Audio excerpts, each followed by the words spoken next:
All right, so this quick video is all about some practice. So I'm going through the steps with you, but I'm not showing the answers in this one, but the answers are posted as a slide at the end of the lecture. So let's walk us through the steps, and I've got two examples for us to go through. The first one is a social psychologist is interested if I share with you positive personality qualities, will you turn around and rate someone as more physically attractive? So I'm just doing this as an exploratory study. Exploratory studies, you definitely need to be more cautious, and you definitely would use a two-tailed test with those.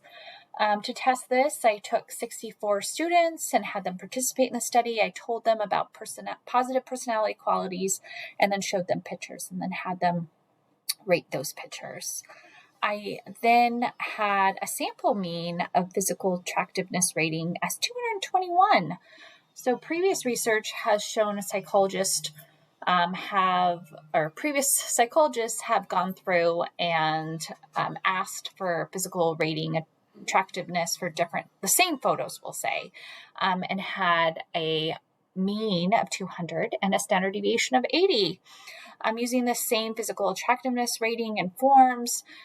There is a normal distribution, so that's an important property when we're doing these sorts of hypothesis testings. And the score ranges from 0 to 400, with 400 being the max score of physical attractiveness. So just some general things to note now that we know about means and standard deviations. 80 is fairly moderate for, diversity in rating physical attractiveness ratings. And so we're now going to go through and do the 5 steps.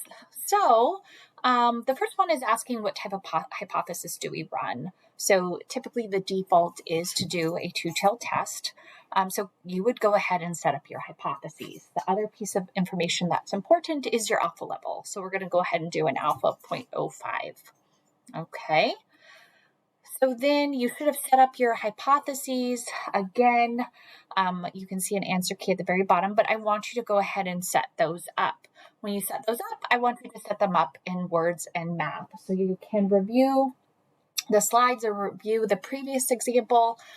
There's two options for writing things in math. And then of course with words, ideally you need to give me the context of the study.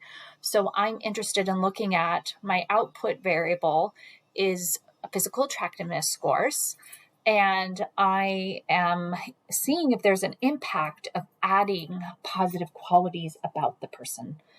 So that is my predictor variable. Okay, so go ahead and make sure you've done that. And then we're going to go ahead and move on to step 2. Step 2 is finding those critical regions. The critical regions, again, with 5%, I've taken that 5% and put 2.5 on each side. And when I do that and I get my z-score, again, z-scores are static, it's plus or minus 1.96. That is my cutoff score. That is my critical, that determines where my critical region is. That could be also called my critical boundary score.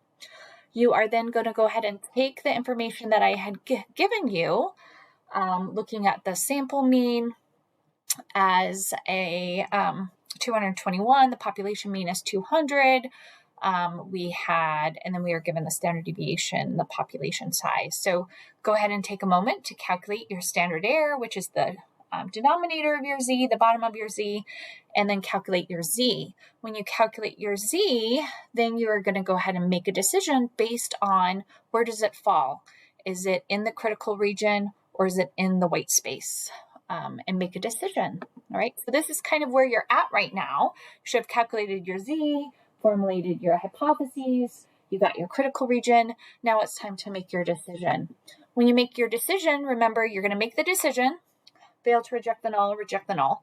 You're going to tell me, is it statistically significant or not?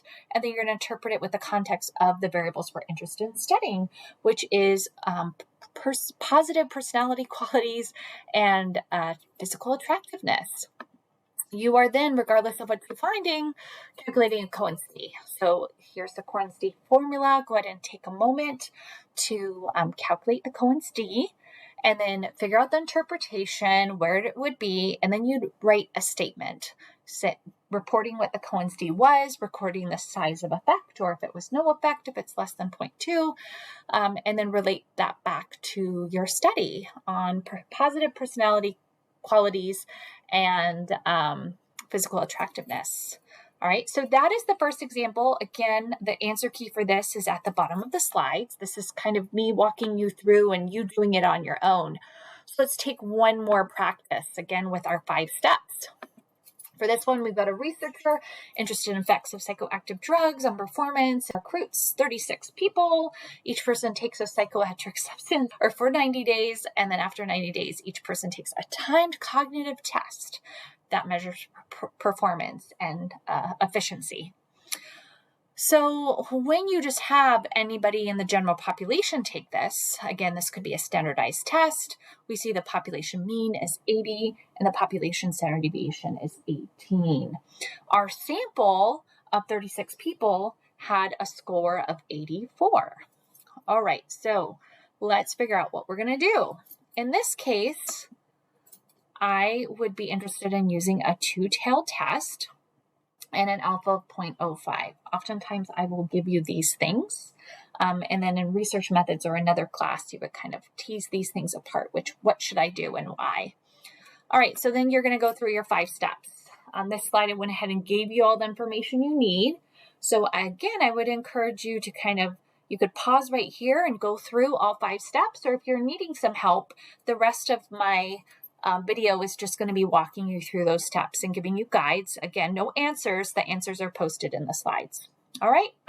So starting with step 1, you're going to state your hypotheses, your null in your research in words and math. You then are going to determine your critical value, which is step 2. It is that 5% across 2 tails against standard score, Z-score 1.96. So you're going to have a positive 1.96, you're going to have a negative 1.96. You know, if it's on the tail region, that is where your critical region is. That's your cutoff score. That's your critical boundary. You then are going to calculate your Z. All right, so again, to calculate our Z, typically we might first calculate the denominator, the standard error, and then put it all in and you get your Z-score. Then you are going to go through and compare your Z-score to the critical scores you had been given, plus or minus 1.96, and you're going to make a decision. You then, no matter what your decision is, and again, with your decisions, remember, you're going to tell me the decision, fail to reject the null or reject the null, and report is it statistically significant or not, and you're going to bring it back to our problem on psychoactive drugs usage and cognitive performance and efficiency. You then are going to calculate a Z-score. You did calculate a Z-score. You're now going to calculate Cohen's d, measure of effect size. You're going to report the effect size. Again, if it's less than 0.2, you have no effect. And then you're going to report your Cohen's d, you're going to report the effect size, and you're going to make some sort of sentence statement with that. All right, so again, the answers to these are in your slides, and I hope you're going to rock this.